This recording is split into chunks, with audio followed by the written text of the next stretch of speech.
On behalf of the friends and family of Nisei veterans, we are proud to continue our presentations on Japanese Americans who served in the armed forces during World War II. Although most Americans may have known very little about the Japanese American soldiers of World War II, the accomplishments of the 442nd Regimental Combat Team and the 100th Infantry Battalion is legendary among historians and military experts. Yet the efforts of a special group of Japanese Americans remain largely unknown and purposely hidden from the public eye until well after the end of World War II. This group was the Military Intelligence Service, or MIS. Because of the highly classified and secret nature of their missions, knowledge of the work of many MIS soldiers was largely missing during the war. Not until 1972 was the role of the MIS finally brought to light as its stories and experiences were revealed to the general public when President Richard Nixon signed Executive Order 11652 declassifying all World War II military intelligence documents.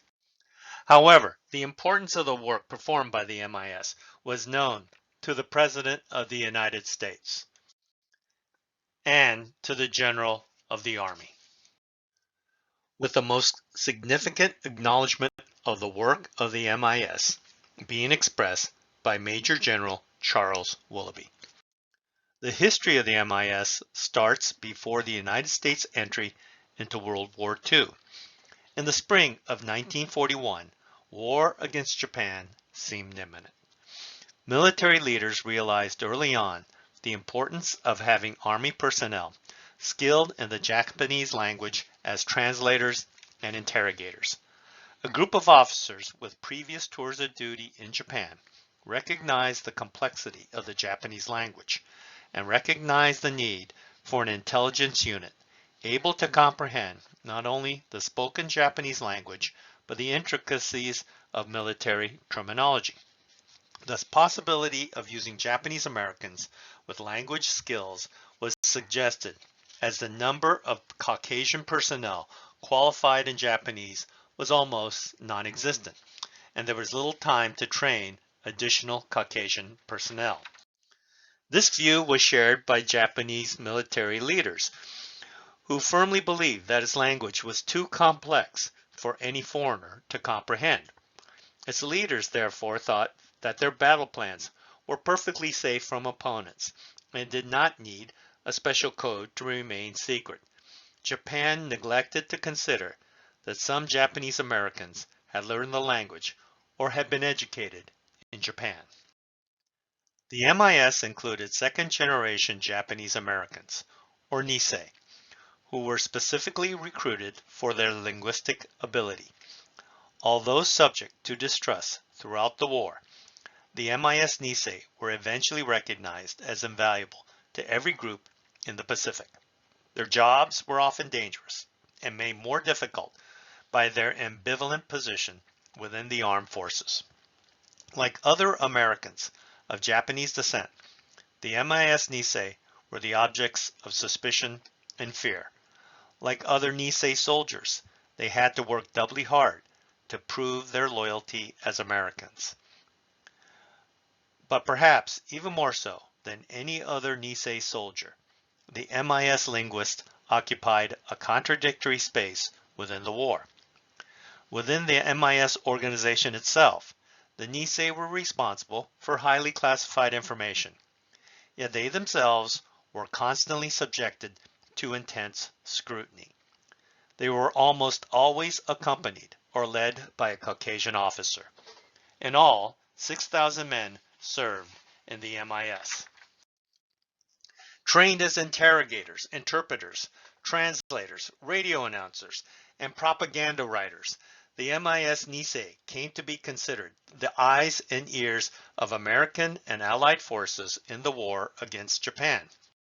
According to one MIS veteran, "We may have been the only soldiers in history to have bodyguards to protect us from our own forces in combat zones, so we would not be mistaken for the enemy.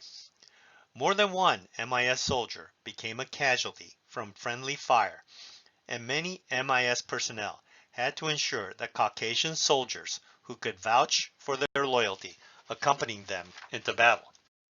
The MIS Nisei served confidentially, working as individuals or in small units, assigned to combat divisions in many of the campaigns in the Pacific. They served not only with the U.S. Armed Forces, but also with other Allied armed forces, including those of Australia, Canada, China, Great Britain, India, and New Zealand. The story of the MIS includes an important subset of Nisei, the Kibe. Kibe was a term often used to describe Japanese Americans born in the United States who returned to America after receiving their education in Japan. Some Japanese Americans sent their children, many of whom had dual citizenship, back to Japan so the children were educated in Japanese school systems and maintained the Japanese language as well as Japanese cultural traditions. Another reason was the strong anti-Japanese sentiment in the United States, and these parents worried that they might be deported back to Japan. As a result, they sent their children to Japan so they could survive either in the United States or Japan. When in Japan, the Kibe lived with grandparents or other relatives, while their parents remained in the United States to work. Kibe often struggled to fit in both in Japan, where they were viewed as outsiders, and in the United States, where they were considered too Japanese by their Nisei peers. Because of their knowledge of both cultures and languages, the Kibe in particular were targeted by the government as disloyal during World War II. Ironically, the Kibe were heavily recruited for the MIS because of their linguistic abilities. While the exact number is not known, it is said there were about 10,000 Kibe Nisei Japanese Americans.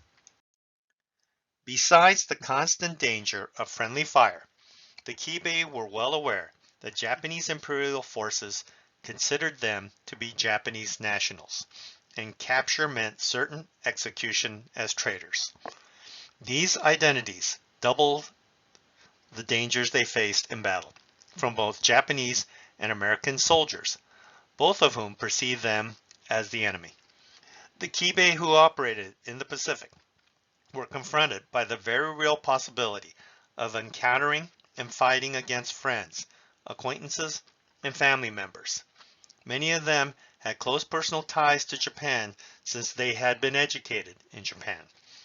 Throughout the war, many had unexpected meetings and spontaneous reunions with former teachers, classmates, and family members, emphasizing the complicated and personal nature of the war for the men of the MIS, particularly as combat came closer to Japan. The MIS started with the creation of the MIS Language School, which would be the first school for foreign language and combat intelligence training for the War Department.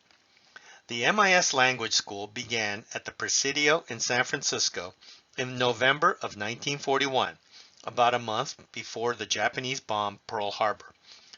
The students were grouped according to their proficiency in Japanese and English. On weekdays, they went to class from 8 a.m. to 4 p.m., exercised and drilled, ate supper, and returned to class from 7 to 9 in the evening. On Saturdays, the students were tested on all of the material that had been covered in the preceding week.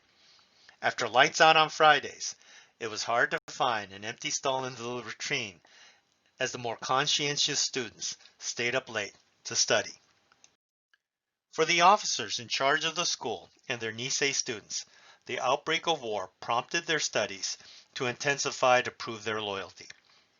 Military security officers questioned the loyalty of the Nisei students, removing some due to suspicion, and prompting language student leaders to recognize that frontline commanders would have difficulty entrusting the Nisei soldiers with sensitive documents, and sought to find Caucasian officers with Japanese proficiency to serve as team leaders.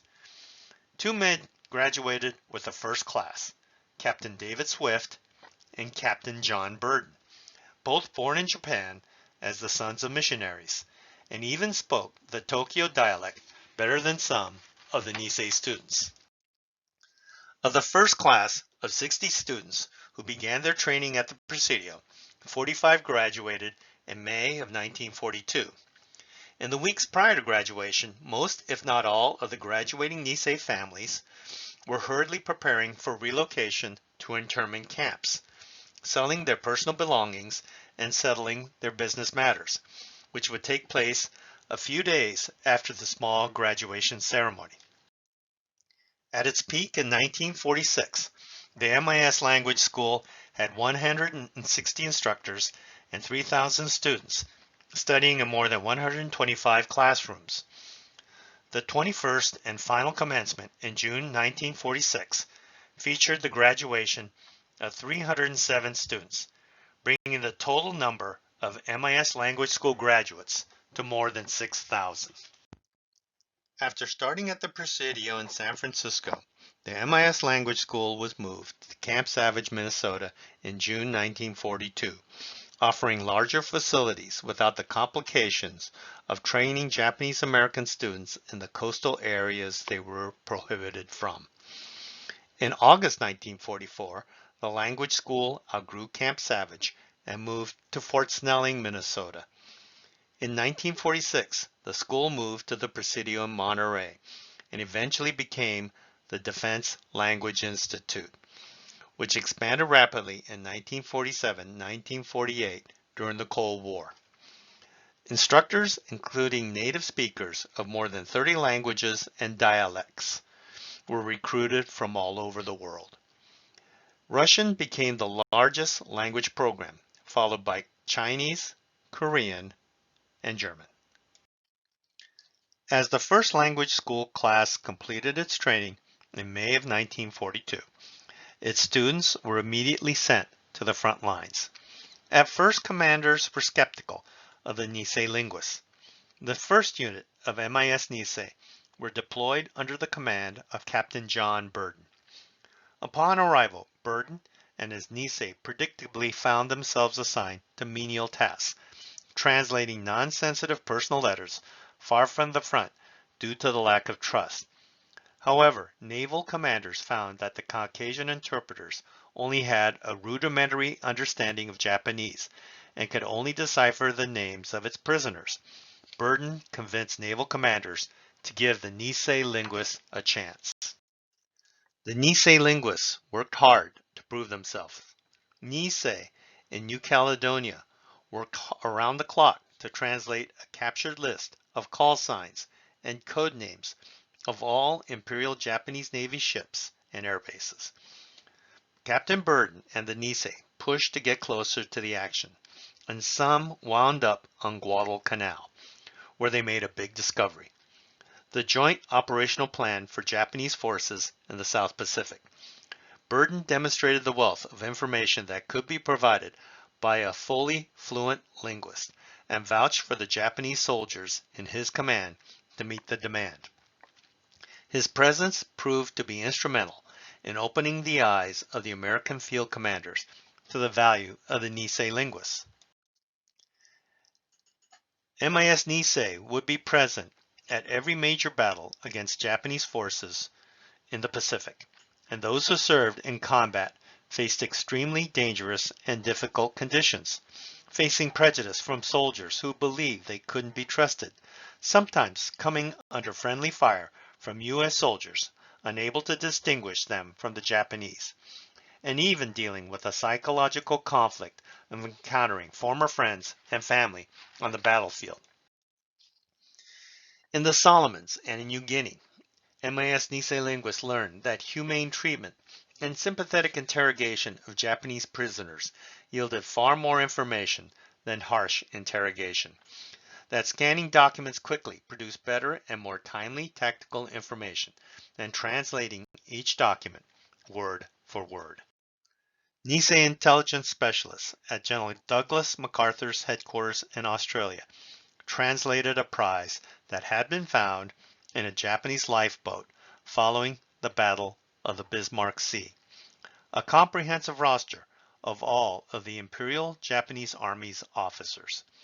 Teams in Australia and in Washington, D.C. indexed and cross-referenced the list throughout the war, giving U.S. commanders a wealth of information about the units they faced.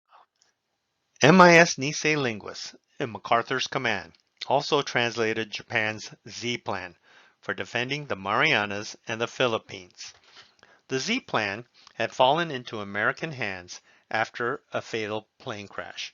The plan had been devised by Mineichi Koga, the commander-in-chief of the Japanese fleet. The plan included details on all Japanese naval forces and their assignments, valuable information that was closely sheltered until Koga's plane crashed in a typhoon over the Philippines. The plans made their way into American hands through Filipino guerrillas. The information led to an overwhelming U.S. victory in the June 1944 Battle of the Philippine Sea, which eliminated the Imperial Japanese Navy's ability to conduct large-scale carrier actions. The aerial part of the battle was called the Great Marianas Turkey Shoot for the heavy losses inflicted on Japanese aircraft by American pilots and anti-aircraft gunners. These actions were not the only time Nisei translators played a crucial role in translating battle plans that found their way into Americans' hands. They worked by flashlight in the middle of the night to translate battle plans that ended up helping American forces win the Battle of Saipan, help stave off assaults in Burma, and even help with the war in Europe by translating communications between Japan's ambassador to Germany and Tokyo. They participated in every major campaign against Japan, often doing much more than translating as they engaged in active combat. Another major MIS Nisei contribution was the ambush in April 1943 of Admiral Isoroku Yamamoto, the commander-in-chief of the combined Japanese fleet and the mastermind of the attack on Pearl Harbor. MIS Sergeant Harold Fudena intercepted a radio message indicating the whereabouts of Admiral Yamamoto, who planned an inspection tour in the Bougainville area. Fudena, assigned to a radio intelligence unit, translated at least one message and confirmed that the U.S. fighters sent to intercept Yamamoto were not heading into a trap. As a result, P-38 Lightning fighter planes shot down Admiral Yamamoto's plane over the Solomon Islands. Although this message was first met with disbelief that the Japanese would be so careless, other MIS Nisei linguists in Alaska and Hawaii had also intercepted the same message, confirming its accuracy. The success of these first few Nisei linguists convinced the War Department to establish more Japanese-American combat units, such as the 442nd Regimental Combat Team, employed to the European theater. In January 1944, 14 MIS Nisei linguists were assigned to a unit innocuously named the 5307 Composite Provisional Unit. The unit was organized to conduct long-range penetration, special operations, jungle warfare, deep behind Japanese line in the China-Burma Indian Theater. The group became known as Merrill's Marauders for the unit's commanding officer, Brigadier General Frank Merrill. The Nisei, under Merrill's command, proved themselves particularly intrepid and helpful, venturing into the enemy lines with reconnaissance patrols, listening for information dropped by the Japanese, who conversed loudly, secure in their mistaken belief that the Americans could not understand a word of their conversations.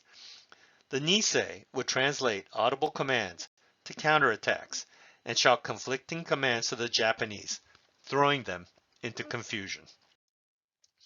The MIS Nisei and Merrill's Marauders soon became the best-known Nisei in the war against Japan.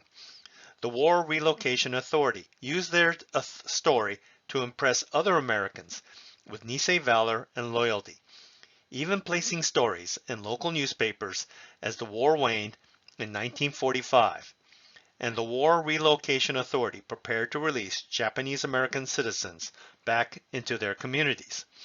General Merrill, who ordered the other marauders to protect the Nisei linguists with their lives, would later say, "As for the value of the Nisei, I couldn't have gotten along without them." Along with the group achievements enjoyed by the MIS Nisei, other individual efforts stand out. One of those efforts was displayed by Bob Kubo, who earned the Distinguished Service Cross, America's second highest award for heroism, while serving with the 27th Infantry Division in Saipan. The island had been secured after heavy combat, but many enemy holdouts remained at large. Kubo entered a cliffside cave alone to face a group of desperate Japanese soldiers who were holding more than 100 civilians captive. Over the next 2 hours, Kubo shared his rations with the enemy soldiers and conversed with them. He told them that his grandfathers had served in Japan's elite 5th and 6th Divisions in the Russo-Japanese War. Kubo said his parents were Japanese, just like theirs, but his country was America and theirs was Japan. He quoted a classic Japanese proverb to explain that he owed his higher loyalty to his country. In the end, the civilians were released, and 9 Japanese soldiers surrendered.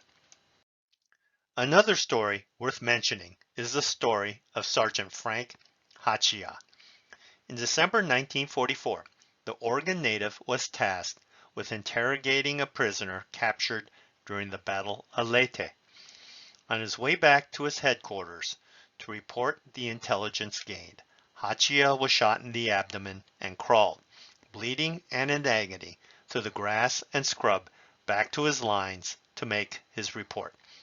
Despite the best efforts of the field surgeons, he eventually succumbed to his wounds, but not before passing on the intelligence he acquired. The account of his death was widely reported in national news, contrasting sharply with the news that the local American Legion post in his hometown of Hood River, Oregon, had removed the names of 16 World War I Japanese American veterans from its roll of honor only a month before. Scathing editorials in the Oregonian and the New York Times eventually caused the Post to reverse its course, restoring all the names of Nisei servicemen from Hood River to the wall, and adding the name of Frank Hachiya. The surrender of Imperial Japan was announced by Japanese Emperor Hirohito on August 15, 1945. However, the work of the MIS Nisei did not end. 6 MIS Nisei were deployed with small teams to parachute into Japanese prisoner of war camps to protect thousands of Allied POWs from retribution. On August 17, 1945, an MIS linguist jumped into the camp at Peiping with 6 other Americans, bearing food, medicine, and other supplies for the POWs there. Upon landing, they were surrounded by armed Japanese troops. After convincing the commander that Japan had surrendered, the GIs liberated more than 600 Allied prisoners, including 4 survivors of the April 1942 Doolittle Tokyo raid. Also, on August 17th, another team freed Wei Shen prison camp. On August 27th, another team dropped onto Hainan Island, again to a potentially deadly reception. By September 1945, the MIS Nisei had translated 18,000 captured enemy documents, printed 16,000 propaganda leaflets, and interrogated more than 10,000 Japanese prisoners of war.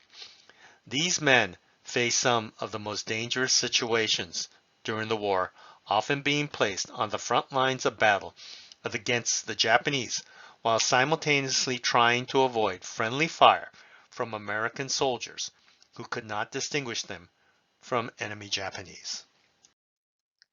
On September 2, 1945, three MIS Nisei were aboard the USS Missouri for the formal signing of the surrender documents. That ceremony triggered similar ceremonies across Asia and the Pacific as Japanese troops laid down their arms and surrendered to American and Allied commanders.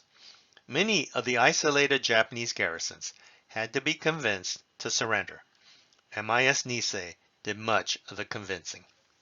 One MIS Nisei was at the September 16, 1945 surrender of Japanese in Hong Kong to the British. One of his kid brothers, who had returned to Japan with the family before the war, was translating for the Japanese government that day. They recognized each other, but dared not say a word for fear of disrupting the ceremony. Over 5,000 Japanese Americans served in the occupation of Japan. During the occupation, Nisei members of the MIS addressed issues related to public welfare and the rebuilding of Japanese cities. The MIS contributed in the creation of the Constitution of Japan, creating the Japanese National Police Reserve and the subsequent Defense Agency. MIS Nisei would be awarded the Order of the Rising Sun by the Japanese government for their efforts. Nisei interpreters worked closely in restoring Japanese cities, in addition to issues related to public welfare and the rebuilding of cities. They were also responsible for the demobilization of Japanese military personnel from various overseas ports. Another important concern for American forces was the arrest and prosecution of Japan's military leaders, a task which involved the Nisei personnel. Many Nisei participated in the prosecution of the individuals held in Sugamo prison during the war trials that began in 1945 and lasted until 1948. MIS Nisei linguists provided translation services for the war crimes tribunals and served as the interpreters for the trials held in Japan, China, the Philippines, French Indochina, and the East Indies. In addition to working closely with Japanese and Japanese officials, many Nisei officers were assigned as language aides and cultural liaisons to key general headquarters officers. The story of the MIS is not complete, however, without highlighting the role of Japanese American women who served in the MIS. By the time the war ended, nearly 500 Japanese American women had served in the United States military. 48 Japanese American women serving in the Women's Army Corps, or WACS, were assigned to the Military Intelligence Service Language School. In keeping with the policy of non-combat roles for women, they were trained separately from the men in document translation only. In addition, the students learned about Japan's history, geography, military structure, political, and cultural background. Classes were held from morning until late afternoon, with a 2-hour mandatory study hall after dinner. Some women continued studying in their rooms until lights out at 10 p.m., and those who were really struggling managed to study secretly after that in their rooms or the showers until the early morning hours. Life at the MIS language school was not all drudgery. The women had access to more Japanese food than they had ever had in their lives. They had time off to sightsee and attend concerts and museums, or go fishing in the St. Paul, Minneapolis area. They often used their furloughs to travel freely in the East, or visit their friends and families who were living in internment camps. And with a lopsided ratio of more than 50 men to each woman, they had plenty of social opportunities. After graduation, a few of the top graduating women taught briefly at the MIS language school, but most were assigned to the Pacific Military Intelligence Research Section at Camp Ritchie, Maryland. There they worked with captured Japanese documents, translating military plans, and political and economic information that affected Japan's war capabilities. At the end of the war, 11 Japanese American WACs, along with 1 Chinese American and 1 Caucasian, accepted assignments in Tokyo, Japan under the command of General Douglas MacArthur. As part of the Army of Occupation, the Nisei WAC's job was to work with captured documents as well as help build relations with the Japanese. But as soon as they arrived in Tokyo, they learned that General MacArthur did not approve of enlisted women serving overseas. He ordered them to return to the United States as WACs or serve one-year contracts in Japan as civilians with the Civil Intelligence Service. All of the Nisei women remained in Japan as civil servants. In this capacity, the women noted that they received much better pay as civilians than they did as members of the military. But while they translated documents to be used in the war crimes trials, living in war-ravaged Japan was a jarring experience. The women saw the destitute situation in which people were living in the subways and scrounging for food in garbage cans, and saw many orphans who were trying to survive in any way that they could. In spite of these horrific conditions for the Japanese, all the women performed their work honorably. The efforts of the MIS Nisei resulted in many individual honors from the United States, along with various medals from the foreign governments they assisted. 9 Nisei members of the MIS have been inducted into the Military Intelligence Hall of Fame. 3 Nisei members assigned to Merrill's Marauders have been inducted into the Army Rangers Hall of Fame. The Defense Language Institute at the Presidio of Monterey dedicated Nisei Hall in honor of the Japanese Americans who served in the MIS. Additionally, longtime civilian MIS language school instructor Shigeaki Hara was inducted into the Defense Language Institute Hall of Fame in its inaugural year of 2006. The following year, MIS language school graduates Colonel Thomas Sakamoto and Major Masaji Jin Uratsu were inducted. In April 2000, more than 50 years after World War II ended, the Military Intelligence Service became the recipient of the Presidential Unit Citation, the highest honor given to a U.S. military unit. On October 5th of 2010, Congress approved the granting of the Congressional Gold Medal to the 6,000 Japanese Americans who served in the MIS during the war, as well as the Japanese American 442nd Regimental Combat Team and 100th Infantry Battalion.